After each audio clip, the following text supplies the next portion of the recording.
special marine warning for coastal waters from Paramore Island to Cape Charles, White, Virginia, out 20 nautical miles Chesapeake Bay from New Point Comfort to Little Creek, Virginia.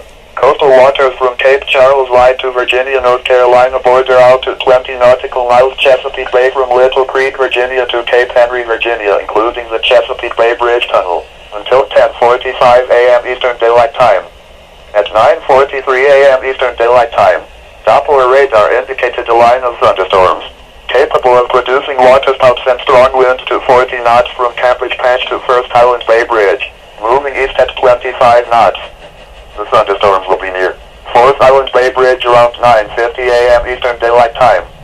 Fisherman's Island around 9:55 a.m. Eastern Daylight Time. Cape Henry Wreck and Cape Charles White around 10 a.m. Eastern Daylight Time. Ship Shoal Inlet and Anglo-African Wreck around 10:05 a.m. Eastern Daylight Time. Mariners can expect strong winds to 40 knots, high waves, dangerous lightning, and heavy rains.